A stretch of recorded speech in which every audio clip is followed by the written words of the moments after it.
حضرت امام جعفر صادق رضی اللہ تعالیٰ عنہ فرماتے تھے کہ لوگوں کے نزدیک سب سے زیادہ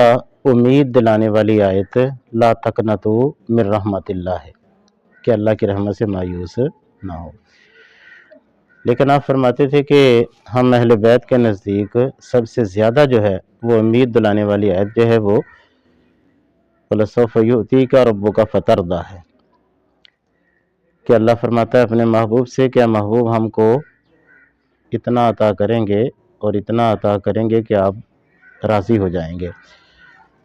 اللہ کے محبوب صلی اللہ تعالیٰ علیہ وآلہ وسلم کا فرمان ہے، تفسیر قرطبی نے اسی آیت کے ضمن میں لکھا ہے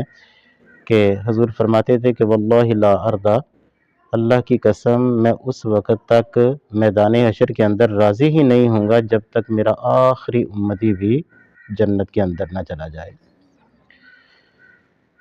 تو اللہ تعالیٰ اس آیت کے اندر اپنے محبوب کی رضا چاہ رہا ہے، اور رضا کے بارے میں ارشاد فرما رہا ہے کہ ان قریب ہم آپ کو اتنا عطا کریں گے کہ آپ خود کہیں گے کہ میں راضی ہوں، کہ زہ عز و اطلاع محمد کہ ہے عرش حق زیر پائے محمد، چاہتا ہے دو عالم خدا کی رضا اور خدا چاہتا ہے رضائے محمد۔ نبی کریم صلی اللہ تعالیٰ علیہ وآلہ وسلم کی ذات کے ساتھ محبت، حضور کی ذات کے ساتھ عقیدت اور الفت کا رشتہ ہی ہم مسلمانوں کا سرمایہ حیات اور سرمایہ نجات ہے۔ ایک عورت کے بارے میں آتا ہے کہ اس کا وصال ہوا تو وصال کے بعد کسی نے اس کو خواب کے اندر دیکھا اور اس سے پوچھا کہ اللہ تعالیٰ نے تمہارے ساتھ کیا معاملہ کیا؟ تو وہ عورت کہنے لگی کہ اللہ نے مجھے بخش دیا ہے۔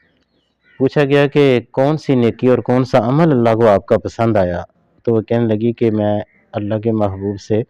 محبت بڑی کرتی تھی اور ساری زندگی میرے دل کے اندر یہ آرزو رہی کہ اللہ کے محبوب علیہ الصلوۃ والسلام کی میں زیارت کر لوں۔ بس اسی طلب کے اندر میری زندگی گزر گئی، تو اللہ پاک نے مجھے پھر مرنے کے بعد ارشاد فرمایا کہ جو میرے محبوب کی دیدار، ان کے جلوے دیکھنے کے لیے آرزو مند ہو، طلبگار ہو، تو ہمیں شرم آتی ہے کہ ایسے شخص کو جہنم کے اندر ڈال دیں۔ اور حضور نے بھی ایک مرتبہ ایک صحابی سے یہ ارشاد فرمایا تھا، تو انہوں نے جب یہ کہا تھا کہ اللہ قیامت کے لیے میرے پاس اور تو کوئی نہیں ہے، نہ کوئی میں نمازیں پڑھ سکا، نہ روزے رکھ سکا، نہ کوئی نیکیاں جمع کر سکا، لیکن مجھے آپ کی ذات سے محبت بڑی ہے۔ حضور نے فرمایا کہ انت مع من احببت، کہ تو اسی کے ساتھ ہوگا جس سے تجھے محبت ہے۔ تو اس لیے حضور کی ذات کے ساتھ جو محبت ہے وہ ہمارا سرمایہ ایمان بھی ہے، سرمایہ حیات بھی ہے اور سرمایہ نجات بھی ہے۔